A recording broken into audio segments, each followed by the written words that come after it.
نحمده ونصلي على رسوله الكريم اما بعد فاعوذ بالله من الشیطان الرجیم بسم اللہ الرحمن الرحیم رب اشرح لي صدری ویسر لي امری واحلل عقدۃ من لسانی یفقہوا قولی۔ انشاءاللہ آج ہم حدیث جو پڑھنے والے ہیں اس میں اللہ کا ذکر اور دعا کی فضیلت بیان کی گئی ہے۔ میں حدیث پڑھتی ہوں۔ بسم اللہ الرحمن الرحیم۔ سعد بن ابی وقاص رضی اللہ عنہ کہتے ہیں کہ ایک دیہاتی حضور صلی اللہ علیہ وسلم کے پاس آیا اور اس نے کہا، مجھے ایک ایسی عبارت سکھا دیجئے جس سے میں اپنے اللہ کو یاد کروں۔ آپ صلی اللہ علیہ وسلم نے فرمایا، یہ کہو۔ پھر کہا، لا الہ الا اللہ وحدہ لا شریک لہ، اللہ اکبر کبیرا والحمد للہ کثیرا وسبحان اللہ رب العالمین، لا حول ولا قوة الا باللہ العزیز الحکیم۔ یعنی اس کا ترجمہ ہے، اللہ کے سوا کوئی ایسی ہستی نہیں ہے جس سے محبت کی جائے اور جس کی اطاعت و عبادت کی جائے۔ وہ اکیلا ہے، الوہیت میں اس کا کوئی شریک نہیں۔ لا شریک لہ جو پڑھتے ہیں ہم، اس کا کوئی شریک نہیں۔ اللہ سب سے بڑا ہے اور اسی کے لیے شکر و تعریف ہے۔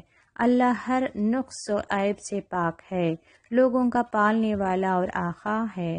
بندے کے پاس کوئی تدبیر اور کوئی قوت نہیں ہے۔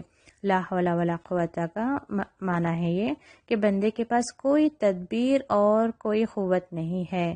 تدبیر و قوت بندے کو صرف اللہ کے سہارے ملتی ہے، جو مکمل اقتدار کا مالک اور علم اور انصاف کے ساتھ اقتدار کو استعمال کرنے والا ہے۔ تو اس شخص نے کہا، یہ تو اللہ کے لیے ہوا، میرے لیے کیا ہے، میں کیا کہوں؟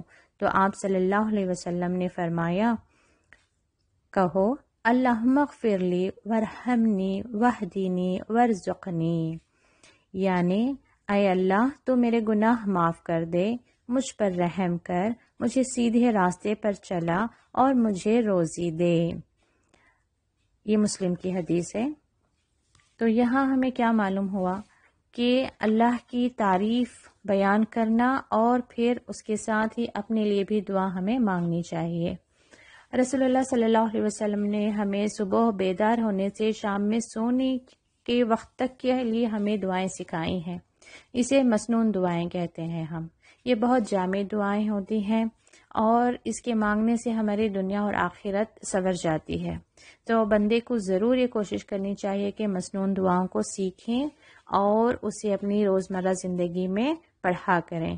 نمازوں میں کون سی دعائیں پڑھنی چاہیے؟ کھانے سے پہلے، کھانے کے بعد، گھر سے باہر نکلنے کے وقت کی دعا، گھر کے اندر آنے کی دعا۔ یہ جو پڑھنے سے کیا ہوتا ہے، ہم ہمیشہ اپنے رب کو اپنے ساتھ پاتے ہیں۔ اسی سے جڑی ہوئی ایک اور حدیث ہے، نبی صلی اللہ علیہ وسلم نے فرمایا کہ اللہ تعالیٰ فرماتا ہے کہ جب میرا بندہ مجھے یاد کرتا ہے اور میری یاد میں جب اس کے دونوں ہونٹ ہلتے ہیں تو اس وقت میں اس کے ساتھ ہوتا ہوں۔ تو اللہ کو یاد کرنے کا ایک طریقہ یہ بھی ہے، نماز قرآن تو ہم پڑھتے ہیں، جب اللہ کا ذکر کرتے ہیں، تسبیح کرتے ہیں، اور جب ہم اپنے رب سے دعا مانگتے ہیں، جب ہم کہتے ہیں، مثال کے طور پر جب ہم صبح میں بیدار ہوتے ہیں، الحمدللہ الذی احیانا بعد ما ماتنا والیہ النشور، کیا شروع کر رہے ہیں ہم؟ الحمدللہ الذی، اللہ کی تعریف بیان کرتے ہوئے ہم اٹھ رہے ہیں۔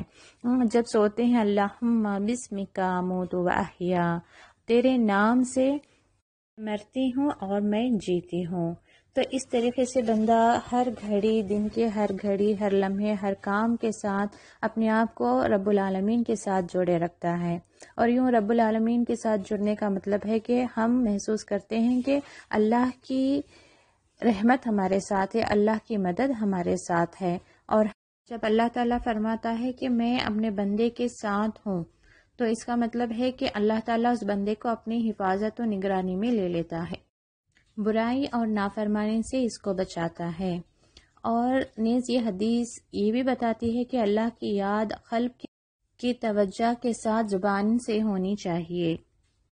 اس لیے ہم ہر جمعہ ایک حدیث آپ کو سنانے کے ساتھ ایک دعا بھی آپ کو سکھانے کا سلسلہ شروع کر رہے ہیں انشاءاللہ، تاکہ آپ کو پہلے سے دعائیں آتی ہیں تو بہت اچھی بات ہے، اللہ تعالیٰ آپ کے علم میں اضافہ کرے۔ اگر کوئی ایسے ہیں جنہوں نے عربک دعائیں نہیں سیکھی ہیں تو ان کے لیے ایک موقع ہے کہ وہ عربی دعائیں سیکھیں، مسنون دعائیں سیکھیں۔ مسنون دعائیں کیا ہیں؟ جو رسول اللہ صلی اللہ علیہ وسلم کی سنت سے ثابت ہیں۔ ان دعاؤں کو پڑھنے کا فائدہ آپ کو کیا ہوگا کہ رسول اللہ صلی اللہ علیہ وسلم کی سنت پر عمل کرنے کا بھی آپ کو ثواب ملے گا۔